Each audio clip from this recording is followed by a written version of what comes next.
যাদের হৃদয়ে আছে আল্লাহর ভয় তারা কবু পথ ভুলে যায় না। যাদের হৃদয়ে আছে আল্লাহর ভয় তারা কবু পথ ভুলে যায় না। আল্লাহর প্রেম ছাড়া এই দুনিয়ায় কারো কাছে কোনো কিছু চায় না। যাদের হৃদয়ে আছে আল্লাহর ভয় তারা কবু পথ ভুলে যায় না। রাতের আধারে যারা সিজদাতে রব, দু চোখের অশ্রুতে নদী যেন বয়।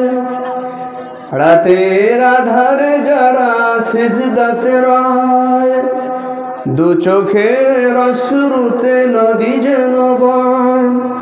ছলনার হাতছানি যতই আসুক, ছলনার হাতছানি যতই আসুক, পেছনে ফিরে সে তাকায় না। যাদের হৃদয়ে আছে আল্লাহর ভয় তারা কবু পথ ভুলে যায় না। আল্লাহর প্রেম ছাড়া এই দুনিয়ায় কারো কাছে কোনো কিছু চায় না। জোরে বলুন চিল্লায় মারহাবা। আজকে সংক্ষিপ্ত পরিসরে আলোচনার বিষয় হচ্ছে আল্লাহর ভয়। কার ভয়? আরো জোরে বলেন কার ভয়? এই পৃথিবীতে, তাম পৃথিবীতে যত কিছু ঘটছে, যত অন্যায় অবিচার ঘটছে, তার মধ্যে যতগুলো জিনিস না থাকার কারণে, তার মধ্যে বিশেষভাবে আল্লাহকে ভয় না করার কারণে এত অনাচার, এত দুরাচার, এত দুষ্কৃতিকারী পৃথিবীতে বেড়ে যাচ্ছে। কথা বলুন ঠিক কিনা? প্রিয় মাতৃভূমি বাংলাদেশে যারা বড় বড় পোস্ট হোল্ড করে বসে আছে, আপনারা অবশ্যই একমত হবেন, ঘুষ সুদ দুর্নীতি দিয়ে কেউ যদি ঢোকে সেটা ভিন্ন কথা, কিন্তু আমরা বিশ্বাস করি বড় বড় পোস্টে যারা বসে আছেন তারা তাদের যোগ্যতা মেধার বলে বলিয়ান হয়ে সেখানে বা প্রমাণ করেই ঢুকেছেন। কিন্তু তারপরে আমার দেশটা বারবার দুর্নীতিতে চ্যাম্পিয়ন হয় কেন? আমার ভাইয়েরা, আমার আম্মা জানেরা, বাবু জানেরা, আমার এই দেশটা বারবার দুর্নীতিতে চ্যাম্পিয়ন হয় এই জন্য দেশের যারা কর্ণধার যে কোনো সময় হোক না কেন, প্রত্যেক কাজকর্মে যদি আল্লাহ রব্বুল আলামিনকে ভয় করার নীতি অবলম্বন না করে, আল্লাহ পাককে ভয় না করে, তাহলে অবশ্যই ওই ব্যক্তির হাত কখনোই তার কথা শুনতে পারে না। কথা বলেন ঠিক কিনা? আমার ভাইয়েরা, কোনো বিচারণায় বলেন সঠিক বিচার তার দ্বারা কখনোই সম্ভব হতে পারে না তিনি যদি আল্লাহকে ভয় করার নীতি অবলম্বন না করেন। এই জন্য আল্লাহ রাব্বুল আলামিন মুমিনদেরকে ডেকে স্পষ্ট করে সুন্দর করে আল্লাহ রাব্বুল আলামিন বলেছেন। গভীর খুব ডিপলি ব্যাখ্যায় যাব না, ভাষা কিছু কথা বলতে চাই আমার ভাইয়েরা। আল্লাহ রাব্বুল আলামিন কোরআনে কারীমের মধ্যে বলেন, ইয়া আইয়ুহাল্লাযীনা আমানুত্তাকুল্লাহা হাক্কা তুকাতিহি ওয়া লা তামুতুন্না ইল্লা ওয়া আনতুম মুসলিমুন। চিৎকার করে বলুন আল্লাহু আকবার। আল্লাহ পাক বলেন, ইয়া আইয়ুহাল্লাযীনা আমানু, হে আমার বিশ্বাসী বান্দাগুলো, আমার বিশ্বাসী বান্দা বান্দিরা, ইত্তাকুল্লাহ, তোমরা আল্লাহকে ভয় করো। কাকে ভয় করো? আরো জোরে বলুন কাকে? ওলামা হযরত যারা এখানে আছেন আমাকে পড়াতে পারেন এবং আমি সবার জুতা বহনের যোগ্যতা রাখি না এমন মানুষগুলো এখানে নিচে বসে আছেন। আমার ভাইয়েরা, এই তাকওয়া শব্দটি এসেছে অপন শব্দ থেকে, যার অর্থ হলো আত্মরক্ষা করা। এর মানে হচ্ছে আল্লাহকে ভয় করে সব হারাম কাজ থেকে নিজেকে হেফাজত করা। আত্মরক্ষার পথ বেছে নেওয়ার নাম হলো তাকওয়া। সুবহানাল্লাহ। সংক্ষিপ্ত কথায় যেটা আমার ভাইয়েরা, এই যে বৃষ্টির দিন আসছে, ঝড় হওয়ার দিন, এই বৃষ্টির সময় প্রচণ্ড বৃষ্টি যখন হয়ে যায়, এই রাস্তায় যখন হাজি সাহেব চলে, মাওলানা সাহেব চলে, আপনি সাহেব যখন চলেন, ভাইয়েরা পায়ে তো জুতা থাকেই না, সবচাইতে সতর্কতা অবলম্বন করেন যাতে করে এই বৃষ্টির কাদামাক্ত কোনো পরিবেশ আপনার গায়ে গিয়ে জামা জুতায় না লাগে, মানে জামা পাজামায় না লাগে, লুঙ্গিতে না লাগে, কথা কয় না কেন, ঠিক কিনা? এবং কোনো কাঁটাযুক্ত রাস্তায় যদি আপনি হাঁটেন, মুফাসসির ইকরাম বলেছেন, ইবনে আব্বাস রাদিয়াল্লাহু আনহু বলেছেন, সেই কাঁটাযুক্ত রাস্তায় হাঁটতে গিয়ে আমরা কি সাদামাটাভাবে হাঁটি নাকি নিজেদের কাপড় চোপড়গুলো গোটায় হাঁটি? কিভাবে হাঁটি, কথা বলেন?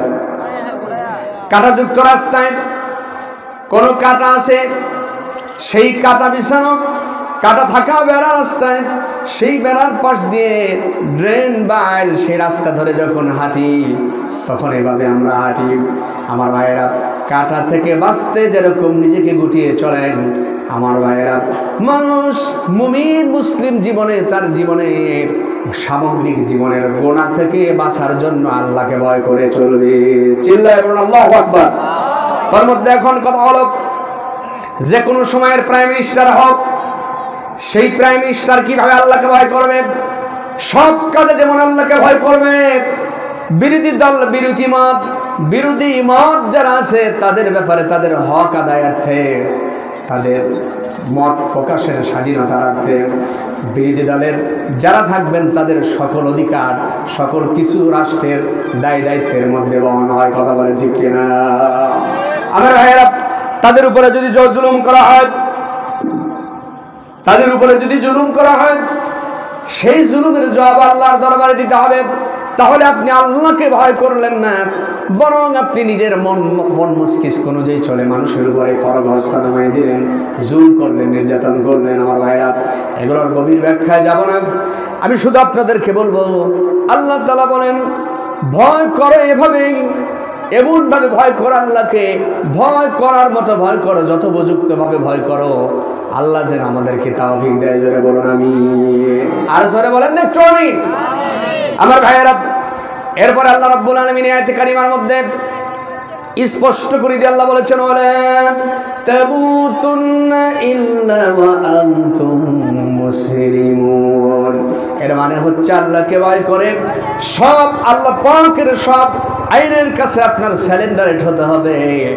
এই স্যালেন্ডারেট হওয়ার ভিতর দিয়ে এর মানে আল্লাহ মুসলমান না হয়ে ইন্তেকাল করতে নিষেধ করেছেন, মরতে নিষেধ করেছেন।